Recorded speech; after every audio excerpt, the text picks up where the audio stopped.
I'm on KRLD. The CBS Radio Mystery Theatre presents...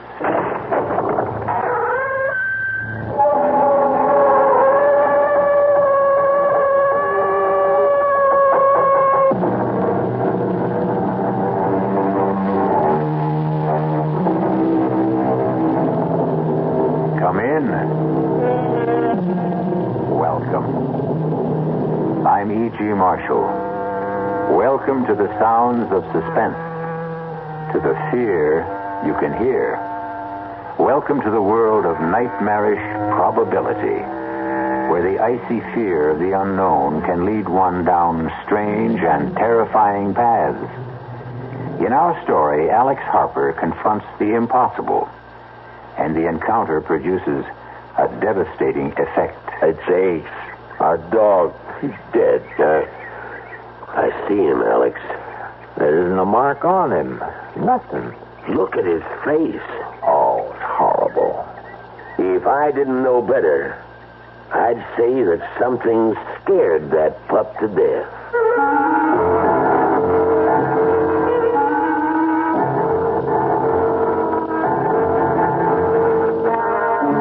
Our mystery drama, The Edge of Death, was written especially for the Mystery Theatre by Saul Panitz and stars Patrick O'Neill.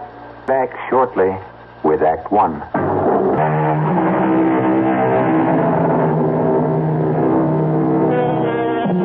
Meet Alex Harper, farmer. Right now his left arm is in a sling, heavily bandaged to protect the more than 20 stitches. Just a small accident on his tractor. First time in his 28 years as a farmer that he'd ever suffered more than a slight sprain or a minor bruise. It is a late August morning, an unreal sky, so blue it almost hurts the eyes to look at it. Even now, there is a promise that the cool dampness of the morning will soon yield to the stifling heat of the prairie sun. No matter what you say, I still don't think I ought to leave you alone. Who said I'm alone? You hear what Judy said, huh, Ace? Can't you be serious for a second? Oh, because I think you should go. Now, we've been over this a dozen times. If something was to happen, I'd never forgive myself. Oh, what if the sky fell down, Chicken Little? Well, your arm, it hurts, doesn't it? Did I say so? Oh, whenever you get this way sarcastic, you're covering up. You can't fool me. Take another pill. Another one, and I'll be going around like a zombie. Oh, and I'll ask Dr. Stevenson if he can give you something else. But I don't want something else. Now, you go on, get your annual checkup, do a little shopping if you like. But I still think I ought to be here.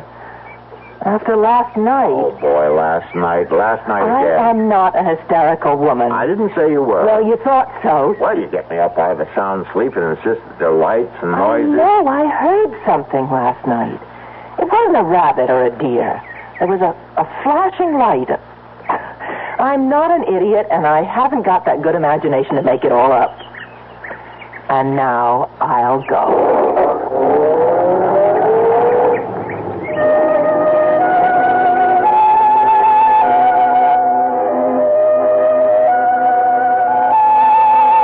Ace, where are you? Come on, boy. Now, I'm in no mood to play games.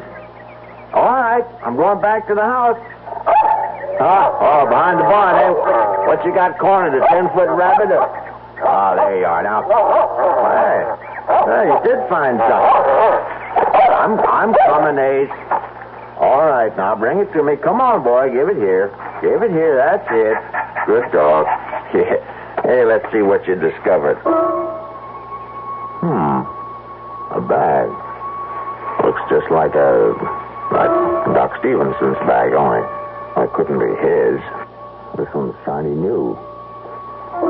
Feels funny. It's not leather. Doesn't feel like vinyl either. How the deuce can anyone possibly use this? No lock, no zipper, no buckle. No way to open this case. It's a gag. I'll bet that some of those college kids in town, sure, that's it. Judy did hear some sounds last night. The kids. And they left this. Stupid bag. of course, Ace. Now, you'll get full credit. Yes, sir, boy. I'll tell Judy you found it. Now, come on, let's go back to the house. Come on.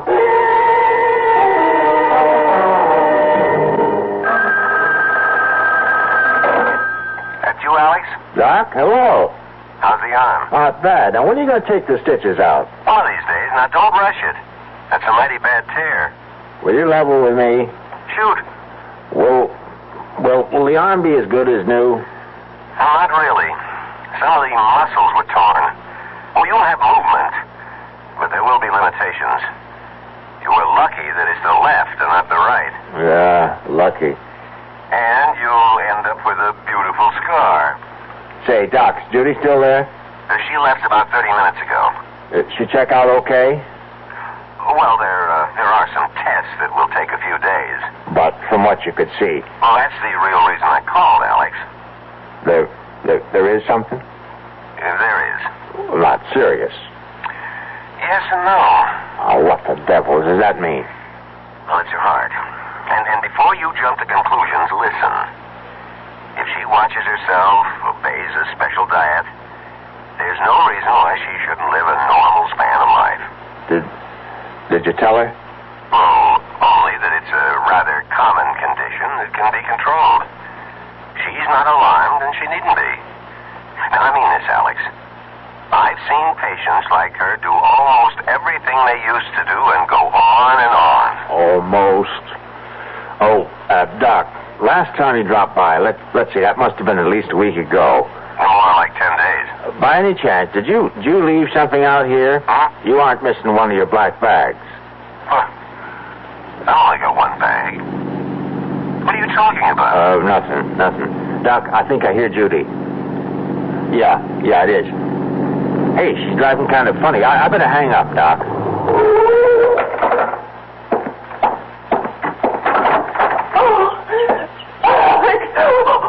Easy now. Whatever it is, you're home. I'm so frightened.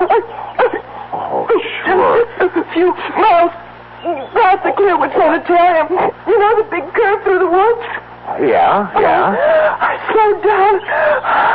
Well, would you rather talk about it a little later? You're shaking all over. Now, come on inside, Judy. I'll make some tea. Come on.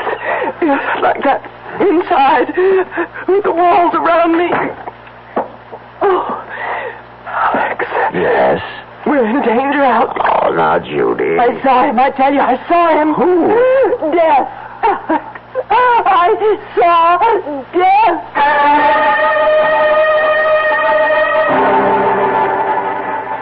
You feel better now? Yes. Look, I can hold my hands out and they don't shake anymore. Well, maybe I ought to call the doc anyway. I guess you must think Oh, Alex. I was maybe a minute or so past the railroad bridge when I heard this thing. What thing? It was on the news about a patient at Clearwood escaping. And please notify if you see him and telephone number and all. Any description? Well, all I can remember was something about his being dressed all in black. Nothing more. Hear that? What? Siren? Police siren? Well, it could be a fire truck. Oh, yes, I suppose so. You've heard sirens before. Yes, I know, but... I know, but they're searching for him. I still don't know who him is, except he's one of those mental cases from Clearwood. Well, he was just standing by the side of the road. But first I could barely see him in the shadows, dressed in black as he was. Well, what'd he do? Nothing. Just stood there, looking. Didn't threaten you? And then he said something. It was like, I want to communicate with you. Yes, I think that was it. And you got out of there fast. Did he shout? No. His voice was soft and mild. And he said communicate? You sure he used that word? Communicate, yes. It's a queer word to use, don't you think? I mean, most people would say talk. I want to talk with you. Communicate. I know what I heard. I looked up when I heard him, and by now he was in the sunlight, and I could see him clearly, just a few feet away. Alex, he had no face. Now, Judy. I know what I saw. There was no face. I'm not hysterical, and I saw him. Oh, if you say so. Oh, why don't you believe me? Because I can't conceive of anyone without a face, that's why. Now, all right, let's start from the beginning. Did you see his eyes? No. Was he wearing a hat? Yes, a black one. Well, it could throw a shadow over his eyes so you couldn't see them. It's possible. Well, it has to be. How the devil could anyone? He could have been in an accident, surgery. But how would he... All right, let's go on. Now, what about his nose? No, I didn't see any. Could be the hat again. Mouth? His mouth, Judy. You see, if the sun was hitting over his shoulder, then there'd be a shadow from his hat. In that case, the mystery's over. You're trying to make me feel like a fool. I don't care what you or anyone else thinks, but I saw a man with no face. And you can know what you can do with your theory about the sun and the shadows.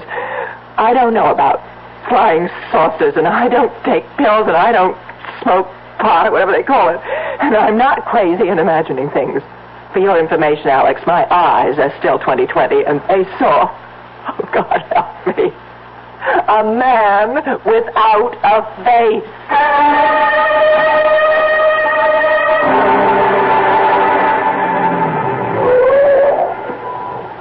Alex, what's this all about? I mean, meeting you down the road instead of at your house. I didn't want Judy to worry, Ben. Well, I'm a police officer, not one of those secret agents you see in the movies. Ben, she says she saw the patient from Clearwood. Is that why you got me out here like this? He escaped. You make it sound like he's Jack the Ripper. Because he's from Clearwood, you got the idea he's a raving, homicidal maniac. Oh, sure. All they've got out there are a bunch of lovable folks who are just a little mixed up. You're really upset. Never seen you like this. Guess I didn't know how much until right now. Judy ran into him on that big curve near Clearwood. She wasn't the only one. We've had calls from all over. Funny, you get sober citizens seeing him at the same time, miles apart, and dressed different. Happens every time. Take a hot day, mix in a little imagination. And this was real. Of course it was. And Judy's not, but she's not the type. Now take my word for it, Alex. Every time something like this happens... Naturally, they're doing something about it, like cruising the highways, enjoying the scenery. I'll give him credit for enough brains to hide out. Oh, I suppose you want police officers out in the field? That's where they ought to be. Sure. We'll hire a couple of hundred extra. Won't that make the taxpayers jump for joy? Come here. What for? Now, come here. I won't bite. I want you to hear this. This is 5. This is 5. Receiving 5. That you, Ben? Over. Look up something for me, will you? Over. Go ahead. Over. How many identifications we got on the Clearwood thing? Give me a second. There it is. Ben, we got 12 so far. Over. Hear that, Alex? 12. Everyone's a positive, too. Point blank range. Over. What's the spread? Over. This will kill you. Nearest one is 2 miles. Longest is over 30. Over. See, Alex? Everybody sees what he wants to see. You still with me? Over. Yeah, right here. Over. Something you might be interested in. Over. Standing by. One of the boys here says it must be some kind of a... calls it mass hysteria or something. About half the idents claim this guy is nothing like anything you or me ever seen. Like how? Get to it, will you? Well, they say they had a close look and that he ain't got a face like you and me.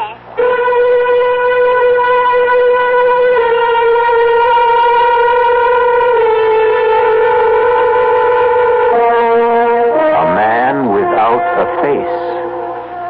Judy is not the only one. But think for a moment. In this last part of the 20th century, and its attendant wonders and discoveries, what is true and what is unreal? Is there anything no longer possible? Is there? I'll be back shortly with Act 2. Hi, son.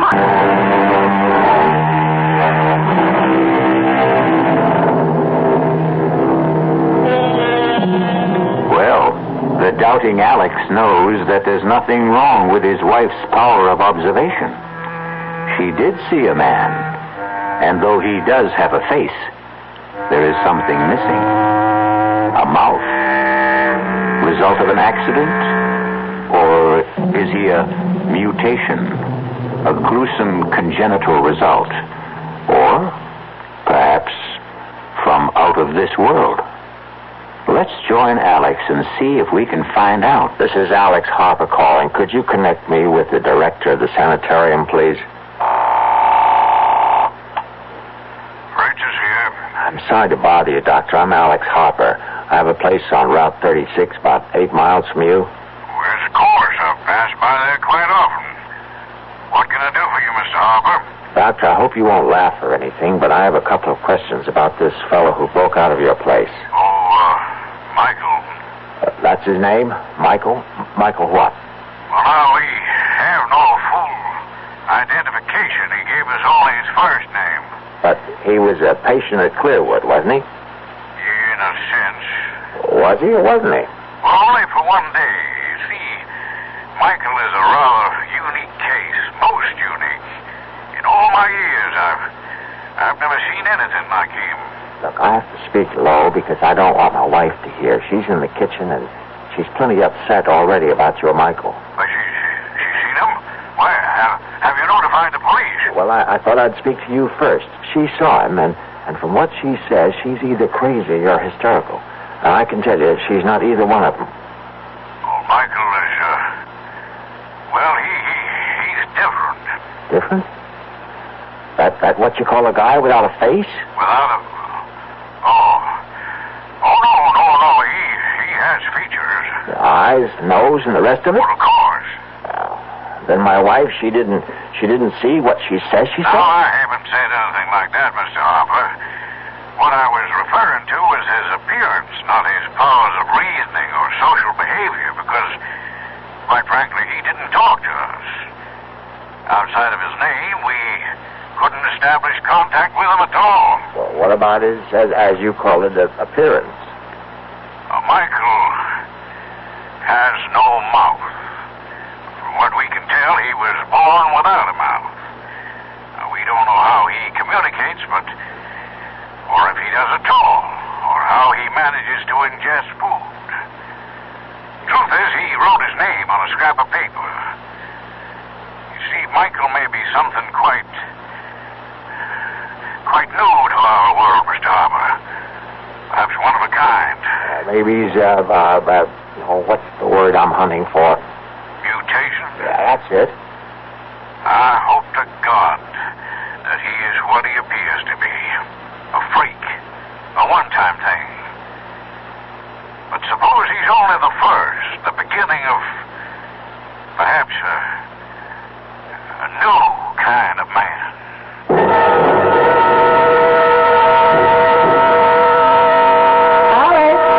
In. Uh-oh. What were you... Oh, no. Oh, it's only an old ashtray. No big loss. How'd that happen? I got up when you called, and this case was on my lap, and it fell off. Well, you'll pick up the pieces, won't you? I've got something cooking. Sure. Hey, it's open. Judy, the bag is open. What's open? Oh, well, never mind. Well, what do you know? Hey, will you look at this? Now, Alex, you want me to ruin supper? Well, it's almost like a miracle. You see, Ace found this bag, and I couldn't figure out a way to open it. It looks just like the kind of bag Doc Stevenson carries. You don't have to be an engineer to open one of those. Oh, yeah? Well, this one has no lock or no nothing. And when I just dropped it and broke the ashtray, it opened up. And look what's in it. Let me see this eighth wonder. All these bottles. Oh, that's strange. Doesn't feel like glass. Plastic. Not plastic either. I never felt anything like this. Oh, what's the difference? Say, here's one that says cardiac arrest. And this one's cerebral occlusion and lymphoid carcinoma? Angina pectoris and respiratory carcinoma. Spinal sarcoma. And this one at the end, tuberculosis. Alex, what is all this? What are these pills? Well, how should I know, except that they're important. here's one that's different. For cuts, bruises, and dermatological eruptions. Looks like talcum powder. It obviously belongs to a doctor. But what a doctor? What does that mean? Have you ever heard of a doctor who has a bag full of pills that cures heart disease and cancers, not to speak of stroke? The worst plagues of mankind, and here in our hands are the answers to what science has been searching for? Cures? Those pills aren't cures. Who ever heard of a pill curing cancer, heart disease, or stroke? Well, why not? Think a moment. Look at this bag, Judy. Ever seen anything like it in your life? I tell you, I don't understand it. I don't know where it came from, but it's like nothing on this earth. And these pills, now go on and laugh if you want to, but I know they can do what their labels say. Now, I can't prove it, but I know. All right, dear. If you want to think that, you go right on. I've got dinner to make. Now, don't patronize me. Alex, aren't you carrying this a little too far? You don't seem to realize what we have here. And you do. Those things could be dangerous for all you know. Oh, my God. Now, how can I prove... Whoa. Wait, there is a way. And right now, here, help me. Here. No, don't, Alex. All right, then I'll get these bandages off Please, myself. Now, I'm begging you. Now, the doctor said that... It's kind of awkward. Now, get scissors and cut some of this away. Now, get it. I won't be part of this stupidity. Now, you've lost your mind. Are you going to help me or not? Now, once I get the bandages off, I'm only going to put some of that powder on the stitches and on the skin where it's so red. That's all. A little powder. Oh, now, what can happen? What? Honey, don't you realize what this is all about? If this should work, and it will, you'll see, then those pills for cancer and heart... See now? Alex, these things happen in stories, but not... It's for you. You'd be well. Don't you understand? When Doc told me what he'd found, that you had a heart condition, But he assured me it was nothing to worry about. The old bedside manner. He wanted to break it to you easily. Did he tell you that it No, was... I can't say that, but how can heart disease be anything but serious? So when somehow the bag opened and I saw what was inside, I couldn't think of anything but that you could be cured just like that. Oh, honey, I love you. Oh, Alex, I guess it's all right. Where are they? Here they are. That's better. Now, careful now. You don't want to cut those stitches. Good. That's fine. The skin is so red. Sorry, looking mess. I know. Now, please give me that bottle of powder or whatever it is. Alex. Please. Here. The bottle is warm. Well, a hot day. Oh, it feels as though it's generating the heat itself. Isn't that wild? Judy, will you do the honors? Just shake some all over. All right. That should do it. A little more. It's all covered. That ought to do it. Feel anything? Not yet. How long do you think it'll take? That is, if it... Well, it hasn't even been 30 seconds. I suppose it'll take a little time, though. I didn't expect a miracle like that water into wine kind of thing. The powder's got to work its way in. I'll get some fresh gauze. You still ought to keep it covered. Yeah, that might not be a bad idea. I wonder what's bothering Ace. Oh, there he is. Alex. What is it? Look over there. It's him. The one Ace is running after the man I saw on the road. The man without a face. I'm going after him. Now, lock the door after me and call the police. Oh, no, don't. Let the police handle it. He's heading out to the East Fields. Now, call him. Tell him. He might be dangerous.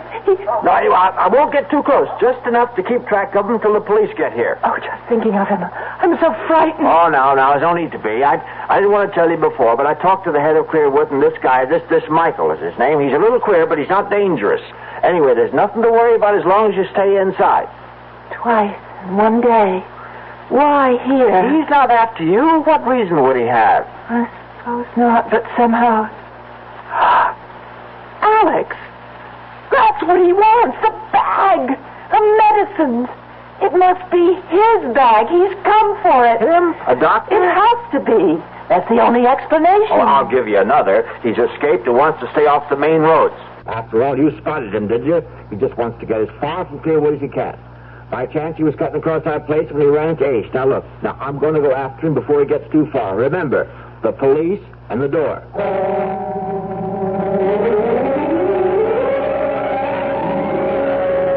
Now, don't get your dander up, Alex. We've known each other too long for that.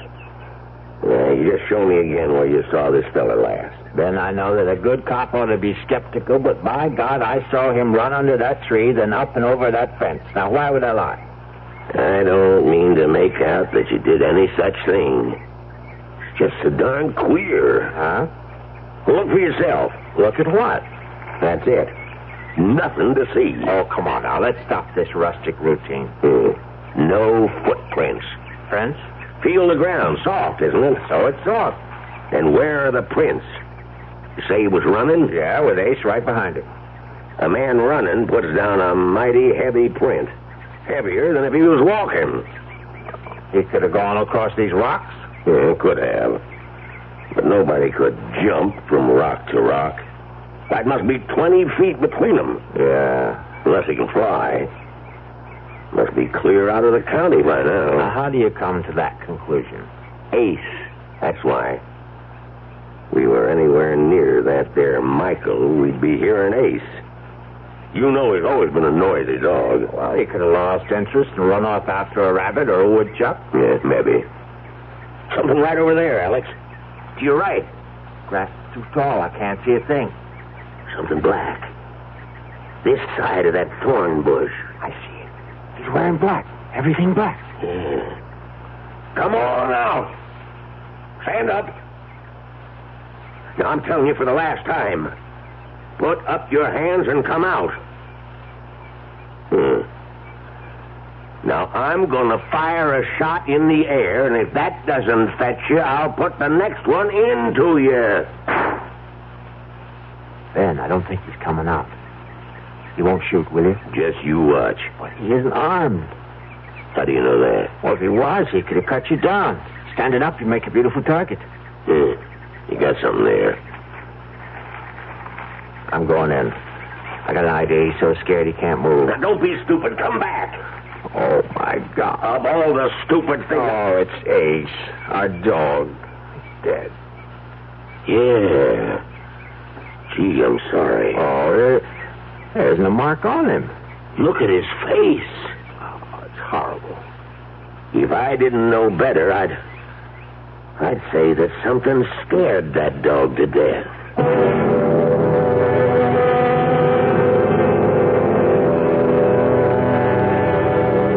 No medicine for fear. The icy chill that reaches out with frigid fingers to clutch the heart. The shadow of the inexplicable Mr. Michael hovers close by, and the lives of at least 2 people will be irreparably altered. We'll find out how when I return shortly with Act 3.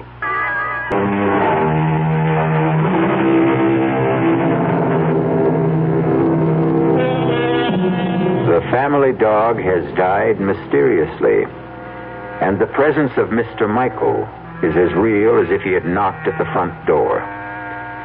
Now the ride back to the farmhouse is a silent one, broken only by a few perfunctory remarks as it comes to an end. I'll keep in touch, Alex. If you see anything, give us a call. Yeah. Mighty sorry about Ace. See you, Alex.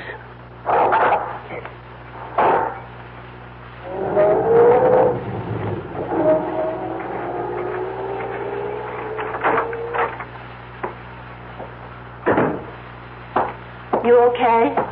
Okay. Is that Ben in the police car? Yeah, it's Ben. Oh, you should have invited him in. I guess so. I just didn't think. Judy. Did he get away? The man who... Oh, Ben thinks he's out of the county. Oh, I hope so.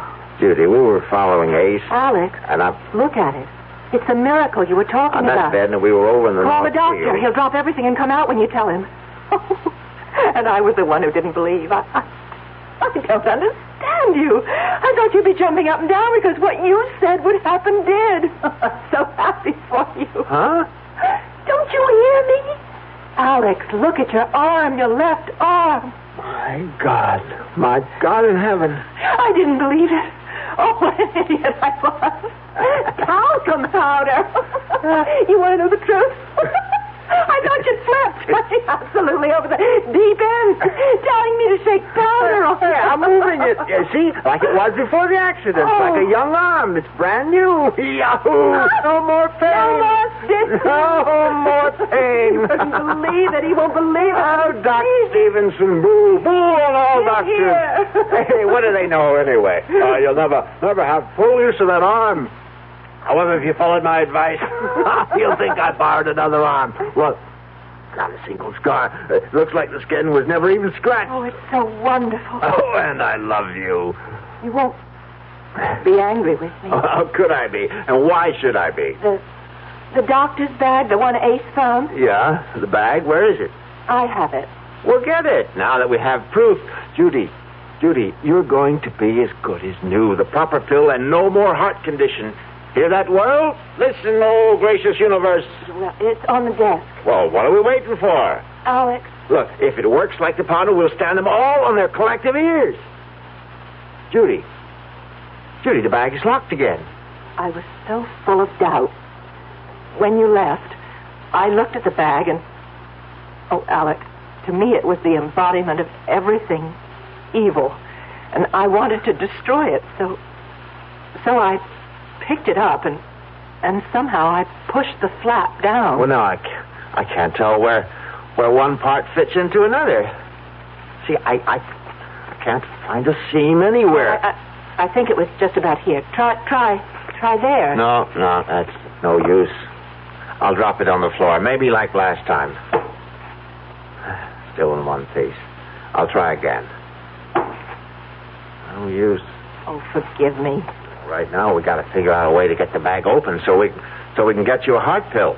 Alex, you have an electric drill. I can try. I'll take it out to my workbench in the barn. Well, why not wait until morning? It's getting dark now. No time like the present. Now, give me a shout when dinner's ready. If I'm lucky, I may be back before then. I'll get this thing open if I have to use dynamite. Oh, here goes.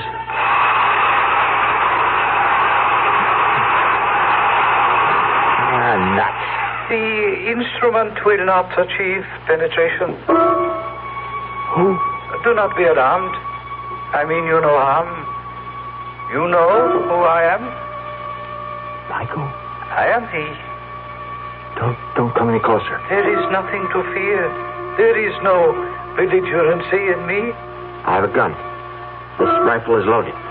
That is a weapon? Yes. It can bring an end to consciousness? Easily.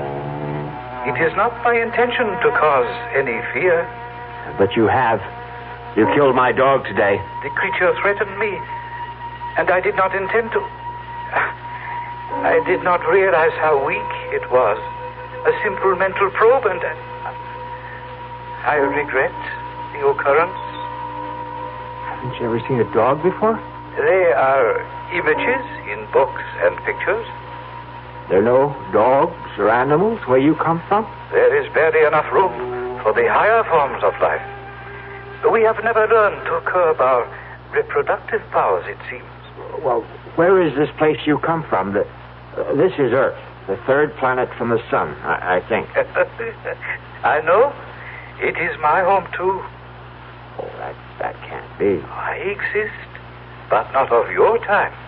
Not of my time? Time runs on.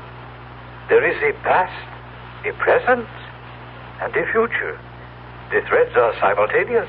Oh, now, you don't expect me to believe. I am fatigued from my experience, and I must return. If you will kindly give back my case to me, the one you have on the bench. That's yours? That is why I have come. It was misplaced, lost. But now that I have found it... Oh, there's no argument about it, Doctor. It's yours. I am not a doctor, not in the context of usage in your time. Well, who cares? Listen, the case was opened. I don't know how. The mechanism is faulty. I must exchange it. You You did not utilize any of the contents. Well, only some of the powder and the bottle labels. Yes, I am aware. But I did a fantastic job with my arm. Look at it. Look at it, Michael. Would you believe that only a few hours ago it was a match? I am well aware of the powers inherent in the powder. But now, please, give me the case. You cannot open it, for the key is in my hands alone. Stay back. I must open it once more. Or you will. I've got to have something from it. Comprehend this. My time is far in your future. The compounds are of another time, different metabolisms. Evolution has caused basic changes. But the powder worked on me. It is probably the single excipient. I don't believe you. Look, I'll give you anything. Money. How much do you want to open it? I shall prove my point to you. You must be aware of the differences in our physiognomies. You mean your face? Exactly. The lack of an aperture above the jawbone. You call it a mouth. Have you wondered then how we are communicating? I have no mouth, for we ingest our nourishment through an osmotic process unknown to you. And if I have no mouth, then how do we communicate? You are moving your mouth, and I hear. I, on the other hand, send my thoughts to you through my mind. You see this is so? Yes. Think of it in this manner. I am you in a distant time. You should be able to comprehend then that medicinal compounds of my time may not be of benefit in yours. The differences in us are too great. But my arm. You were lucky to have chosen that particular container. My wife will die unless she has a pill. Just one pill. I have explained why you cannot have a pill. Open that bag or I'll kill you. I mean it. My demise will not help you. Comprehend. An unusual accident took place. A time warp misfunctioned, and I found myself in your time. The accident must have disturbed my balance, and I wandered from this place, leaving my case behind. We have communicated sufficiently. I feel joyous that your infirmity responded to the powder, but I cannot allow you to maintain possession of the case any longer. Stop. I took a vow to protect it with my life. I must fulfill that vow. Give it to me. That'll hold you for a while. You don't realize it, but you told me how to open this. You said the key is in your hand. It'll open to your handprints. Now your right hand on the bag. Nothing. Well, maybe both at once. There. I'll try one on each side. Yes, I've got it. Judy, it's open.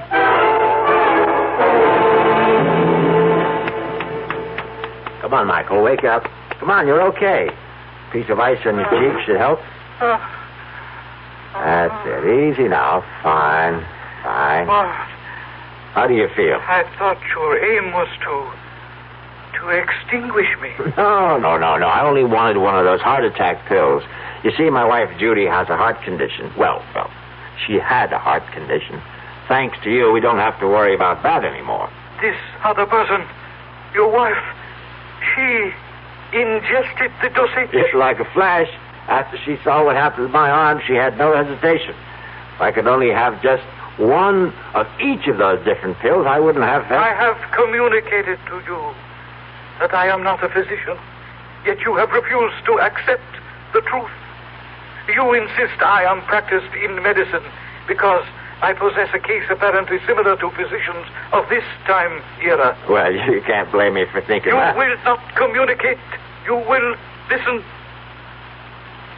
You poor man. Poor individual.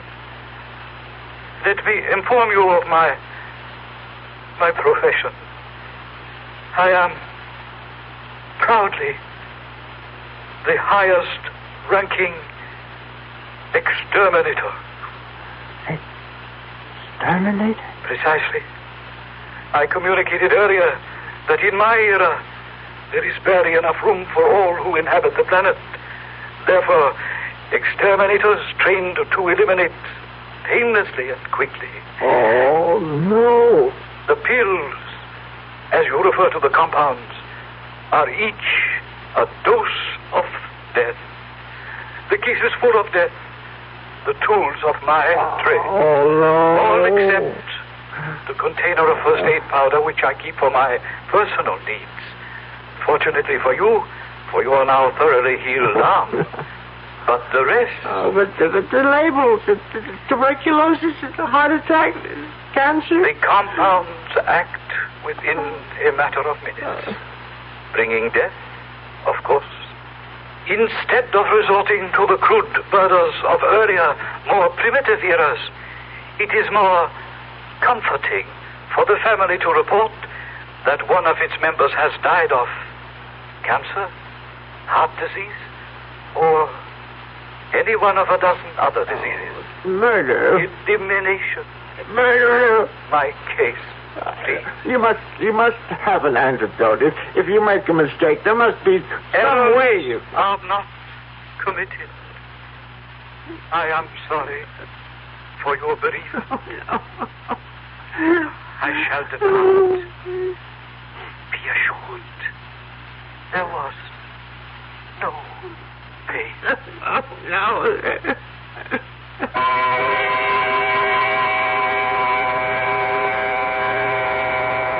Naturally, there are those who were skeptical.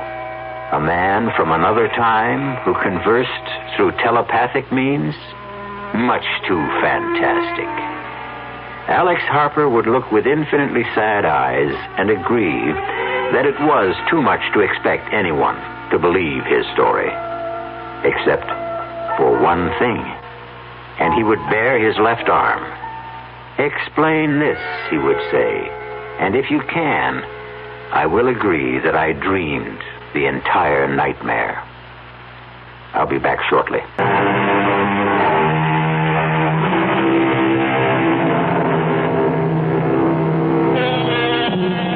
In a ditty from a well-known operetta, the words are, "Things are seldom what they seem. Skim milk masquerades as cream." And as you have just heard, words alone may tell only part of the real story. But for stories guaranteed to increase your pulse beat, my suggestion is the Radio Mystery Theatre. Our cast included Patrick O'Neill, Marion Seldes, Ian Martin, and Leon Janney. The entire production was under the direction of Hyman Brown. And now, a preview of our next tale. I know. I hadn't emptied the tub. The water's still there. It must be. I'll show you. I don't understand it. Tub's bone dry, ma'am. Hasn't been used. Now, not tonight, anyway. His clothes. Howard's clothes. He'd empty his suitcases and put his clothes in the closet. His suitcases, too. Just ladies' clothes. Yours, ma'am? Yes. Now, hey, look, don't cry. Hey, look, this dream you had. It was no dream. Okay, so maybe you imagined... I didn't imagine anything. Do you imagine a husband? Do you imagine a month-long honeymoon? Do you imagine a man in a chair with a knife in his chest? This is E.G. Marshall inviting you to return to our Mystery Theater for another adventure in the macabre. Until next time, pleasant dreams.